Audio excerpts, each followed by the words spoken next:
Hello students, class ninth के लिए last video का पार्ट है। मीन्स चैप्टर 1 कंप्लीट हो जाएगा आज। तो कल आप लोगों को नोट्स का पीडीएफ मिलेगा, वो आप लोगों को नोटबुक में लिखना है।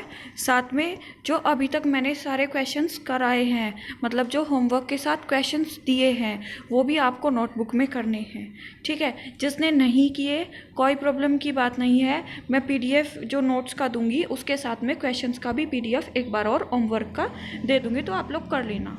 ठीक है, तो आज स्टार्ट करते हैं। सेंट्रोसोम। सेंट्रोसोम क्या है? सेंट्रोसोम पाए जाते हैं एनिमल सेल्स में।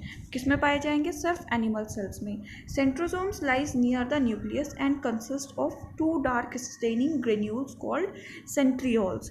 सेंट्रोसोम में क्या होते हैं? 2 न्यूक्लियस के पास पे कुछ डार्क स्टेनिंग ग्रेन्यूल्स प्रेजेंट होते हैं, जिसको बोलते हैं सेंट्रियोल्स। ठीक, during cell division the centrioles migrate to the opposite pole. देखो, जब सेल का डिवीज़न होता है, सेल डिवाइड होंगी, सेल मल्टीप्लाई होंगी, उस टाइम पे जो है सेंट्रोसोम हेल्प करेगा। तो सेल डिवीज़न के टाइम पे ये एक अपोजिट पोल पे चला जाएगा सेल के, और वहाँ से डिवीज़न में हेल्प करेगा। तो सबसे पहले सेंट्रोसोम हेल्प करेगा सेल डिवीज़न में। और प्लांट सेल में पोलर कैप्स जो हैं वो सेम फंक्शन जो है परफॉर्म करती है। प्लांट सेल भी तो डिवाइड करेगी ना, तो जो कैप्स होती हैं वो हेल्प करती हैं डिवीज़न में। अब बात करते हैं सीलिया और फ्लैजिला। सीलिया क्या है? ये कुछ सीलिया और फ्लैजिला दोनों ही फाइन हेयर लाइक स्ट्रक्चर है। मतलब कैसी? Hair like structure. माइक्रोस्कोपिक है, माइक्रोस्कोप में दिखेंगी। मूवेबल स्ट्रक्चर है, मूवमेंट शो करेंगी। और कहाँ पे पाई जाएंगी? सेल के आउटर सरफेस पे पाई जाएंगी। जैसे हमने पैरामीशियम की स्ट्रक्चर पढ़ी थी, पैरामीशियम तो देखा होगा, कुछ ऐसी सी स्ट्रक्चर होती है। ठीक, कुछ अंदर मटेरियल, स्प्रेडेड मटेरियल, क्योंकि यूनिसेलुलर होगा। तो ये बाहर क्या प्रेजेंट होते हैं? हेयर लाइक स्ट्रक्चर, जिसको बोलते हैं सीलिया। ये मूव करने में हेल्प करते हैं। ऐसे ही सेल में भी सीलिया और फ्लैजिला प्रेजेंट होते हैं। ठीक है, ये कहाँ से अराइज होते हैं? बेसल पार्ट के, बॉडी के बेसल पार्ट से अराइज होते हैं। ठीक, both have similar structure and are made up of microtubules. दोनों की सिमिलर स्ट्रक्चर होती है। दोनों कौन? सीलिया और फ्लैजिला। और किससे बने होते हैं? माइक्रोट्यूब्यूल से। सीलिया और फ्लैजिला जो है वो डिफ़र करते हैं साइज़ और नंबर में। मतलब किसी सेल में कितने भी हो सकते हैं, यूनिसेलुलर में अलग होंगे, मल्टी सेलुलर में अलग होंगे। तो साइज़ भी डिफ़र करते हैं। Cilia are small sized and more numerous, जबकि सीलिया जो होते हैं ज़्यादा होते हैं और जो है स्मॉल साइज़ के होते हैं, जैसे मैंने अभी स्ट्रक्चर में दिखाई। लेकिन फ्लैजिला जो है बहुत लॉन्गेस्ट सी स्ट्रक्चर होती है। जैसे अगर हम बात करें यूग्लिना की, यूग्लिना की भी सेम सी स्ट्रक्चर होती है इनकी सारों की। ये होता है फ्लैजिला। और अगर हम सीलिया की बात करें तो सीलिया होती हैं hair like structure, short hair like structure. तो यही डिफरेंस है दोनों के बीच में। ठीक है, दोनों फंक्शंस क्या होगा इसका? जो दोनों सीलिया और फ्लैजिला है, लोकोमोटरी ऑर्गन है, मतलब मूवमेंट में हेल्प करते हैं। They also help in capturing small food in certain unicellular organism.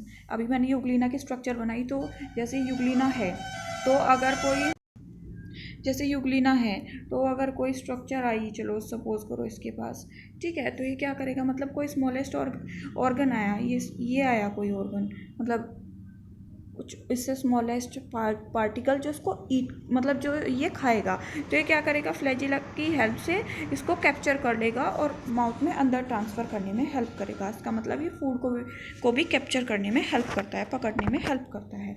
Vacuoles fluid filled membrane होती हैं और मेम्ब्रेन बाउंड सेक्स होती हैं।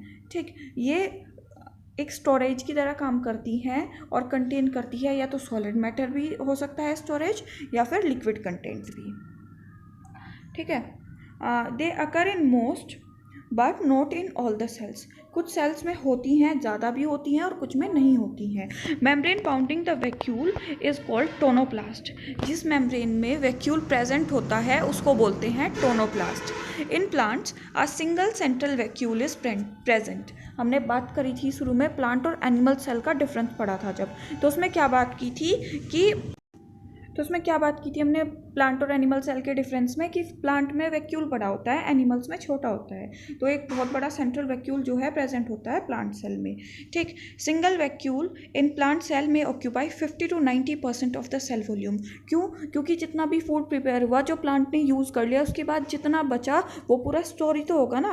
Because of its central position, nucleus and other cell organelles are pushed near to the periphery of the cell. हमने ये भी बात की थी कि जो प्लांट सेल है, अगर मैं स्ट्रक्चर बनाऊँ इसकी, तो जब प्लांट सेल की बात की थी हमने, तो प्लांट सेल में जो न्यूक्लियस है, हमने बात की थी कि सेंटर में होता है, लेकिन इसका सेंटर क्या होगा, इतना बड़ा फूड वैक्यूल हो जाता है कि न्यूक्लियस को सेंटर से हट के पेरी मतलब एक कोने वाली पोजीशन को पकड़ने में, मतलब साइड में हो जाता है, ये एक पेरीपेरल पोजीशन पे चला जाता है।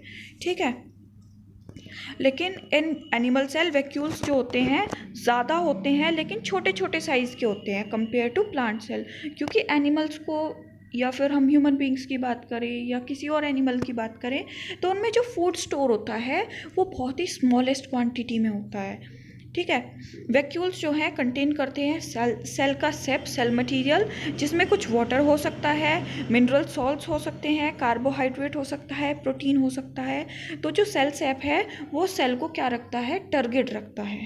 ठीक, फंक्शंस क्या हैं? एनिमल सेल में वैक्यूल जो है वाटर को बैलेंस करने में हेल्प करेंगे, और जो प्रोसेस होती है वाटर को बैलेंस करने की, उसको बोलते हैं ऑस्मो रेगुलेशन।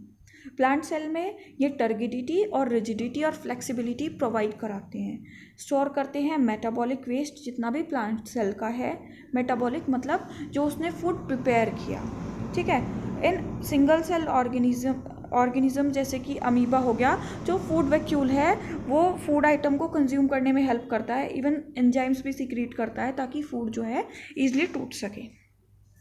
ये एक डिफरेंस है, आप लोग कॉपी में इसको फेयर कॉपी में बना सकते हैं, इम्पोर्टेंट है काफ़ी। तो सबसे पहले कुछ ऑर्गेनेलीज मेम्ब्रेन की बात करेंगे। सिंगल मेम्ब्रेन किस में होता है, ये हमने सब पढ़ लिया है, एक रिवीजन टाइप है ये। Cytoplasm, endoplasmic reticulum, Golgi apparatus, lysosome, peroxisomes और वैक्यूल्स, इनमें तो सिंगल मेम्ब्रेन होती है। ठीक है, साइटोप्लाज्म का हमने पढ़ा है कि प्लाज्मा मेम्ब्रेन से बाउंडेड होता है, प्रोटीन लिपिड से बना होगा, और सेमी परमिएबल होता है नेचर में। ठीक, फंक्शन क्या है, मेटाबॉलिज्म में हेल्प करता है। एंडोप्लाज्मिक रेटिकुलम फोल्डेड मेम्ब्रेन होती है, दो मेम्ब्रेन प्रेजेंट होती है, rough endoplasmic reticulum, smooth endoplasmic reticulum. ठीक, राइबोसोम्स जो हैं रफ वाले पे प्रेजेंट होके स्मूथ में प्रेजेंट नहीं होते। फंक्शन क्या है, प्रोटीन और लिपिड सिंथेसिस में हेल्प करेगा। नेक्स्ट है गोल्गी अपैरेटस, मेम्ब्रेन जो है इसमें स्टॉक्स होते हैं फ्लैटेंड मेम्ब्रेन के। ठीक, पैकेजिंग मटेरियल में हेल्प करेगा, मेनली प्रोटीन और लिपिड के। लाइसोसोम्स यूनिट मेम्ब्रेन बोलते हैं, प्लाज्मा मेम्ब्रेन की तरह ही होती हैं बिल्कुल भी। तो ये क्या हेल्प करेंगी, इंटरसेल्यूलर डाइजेशन, मतलब सेल के अंदर का जो वेस्ट मटेरियल है उसको डाइजेस्ट करती हैं। ठीक, मोलिकुलर डिग्रेडेशन का मतलब होता है जो डीएनए वगैरह का वेस्ट होता है उसको रिमूव करते हैं। जो पेरोक्सियोम्स यूनिट मेम्ब्रेन होती है और ऑक्सीडेशन रिएक्शन में हेल्प करती हैं। वैक्यूल्स ये भी unit membrane similar to tonoplast, और ये क्या करेंगी, स्टोरेज में हेल्प करेंगी, ऑस्मो रेगुलेशन, वाटर बैलेंस जो अभी हमने पढ़ा। ठीक, डबल मेम्ब्रेन वाली कौन सी है, न्यूक्लियस हो गई, माइटोकॉन्ड्रिया और प्लास्टिड्स जिसको बोलते हैं क्लोरोप्लास्ट। तो nucleus, nuclear envelope, double membrane और कुछ उसकी पोर्स भी प्रेजेंट होती हैं। स्टोरेज, ट्रांसफ़र और जेनेटिक मटेरियल को कंट्रोल, मतलब पूरी सेल को यही कंट्रोल करते हैं न्यूक्लियस ही। माइटोकॉन्ड्रियल मेम्ब्रेन होगी, डबल मेम्ब्रेन होती है, एक इनर फोल्डिंग होगी, आउटर होगी, और बीच में कुछ सिस्टीय बॉडीज प्रेजेंट होती हैं। ठीक, power house of the cell, क्यों, प्रोडक्शन होता है एटीपी का, adenosine triphosphate. Plastids, chloroplast plant में पाए जाएंगे मेनली। क्लोरोप्लास्ट जो है एनवलप होगा, डबल मेम्ब्रेन बाउंडेड होता है, और इनर और आउटर जो मेम्ब्रेन होती है वो उसमें काफ़ी स्मूथ होती हैं, हेल्प करेगा फोटोसिंथेसिस में। विदाउट मेम्ब्रेन कौन सी होती है, जिसमें कोई मेम्ब्रेन ही नहीं प्रेजेंट होती, राइबोसोम, सेंट्रियोल्स और बेसल बॉडीज। तो कोई मेम्ब्रेन नहीं होगी, राइबोसोम हेल्प करेगा प्रोटीन सिंथेसिस में, सेंट्रियोल्स जितना भी माइटोटिक स्पिंडल मतलब जो सेल का डिवीजन होगा उसमें हेल्प करेगा, बेसल बॉडीज ये क्या करेगा, ये सीलिया और फ्लैजिला को फॉर्मेशन में या मूवमेंट में हेल्प करेगा। होमवर्क है, पोलर कैप्स जो है परफॉर्म करते हैं सेम फंक्शन, किसकी तरह, अभी पढ़ा था हमने। सेकंड क्वेश्चन है dash are the locomotory organelles of the cell, cilia and flagella, और कोई भी दो फंक्शन लिखने हैं वैक्यूल्स के, ठीक है।